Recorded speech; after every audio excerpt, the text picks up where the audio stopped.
In this video, I'll be discussing about displacement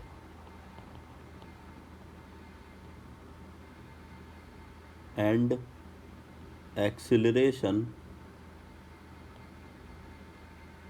relation in SHM. So now suppose that I'm assuming that I have a general SHM equation x is equal to a sine omega t plus phi. So here a is the amplitude,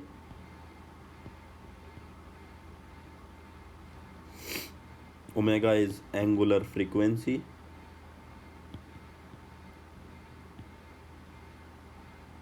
phi is initial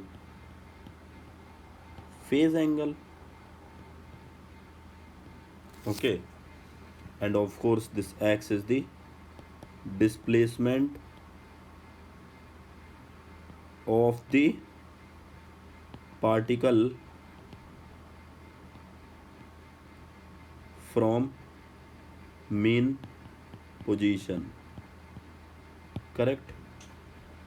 So if I wanted to draw a graph, I can also draw the graph. This is a sinusoidal function. So ideally, if phi was 0, then this graph would be like this.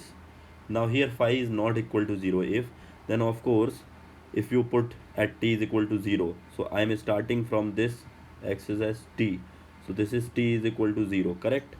So at t is equal to 0, if you put t is equal to 0 in this expression, you will be achieving x at 0 will be is equal to a sine phi, because omega term will be 0 definitely. Okay, so a sine phi, that means there will be some value of x, so that means it will be just a shifted diagram. Okay, shifted diagram, so shifted curve like this,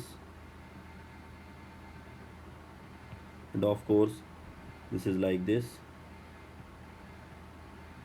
and then it will be like this and so on. So just a shifted diagram. So this is our x is equal to a sine omega t plus phi. Okay, now this is not just our task, we wanted to also calculate the value of acceleration, and we wanted to relate this acceleration with displacement itself. So as you know that in kinematics velocity is dx by dt, so if you differentiate this function with respect to time, this is a sine omega t plus phi. Correct. So what do you achieve here? So you will be achieving a is constant, sine differentiation will be cos omega t plus phi. Now if you differentiate this term, you will get omega differentiation of t will be 1, and of course 0 because phi is a constant. So phi is constant, initial phase angle is constant. So that means we got a cos omega t plus phi, and this omega will be multiplied here. So we received the function of the velocity. And now it's not very tough to calculate the value of acceleration. So what to do? So you know that acceleration is given by dv by dt in kinematics. So here if you differentiate it, d upon dt, a omega cos omega t plus phi. So now if you differentiate it further, this will be a omega outside, cos differentiation will be minus sine omega t plus phi, and this omega t differentiation again, this will be omega into 1 plus 0. Correct. So this is going to be a is equal to minus a, then this will be omega square sine omega t plus phi.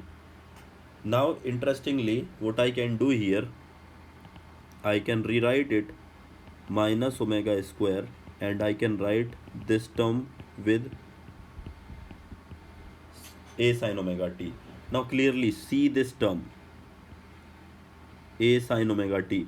What is this? This is nothing else, xt itself. You can see here. You can see x is equal to a sine omega t plus phi. This was our assumed function. So we can put the value. So we got a is equal to minus omega square x. Fine. Also we can write the equations x is equal to a sine omega t plus phi. A sine omega can be written as 2 pi by t into t plus phi. This is also perfectly fine, and here we can put the value of x, then we can achieve this also relation. So that's how acceleration is related with x. Okay, so of course if you wanted to draw the diagram for acceleration, it would be interesting.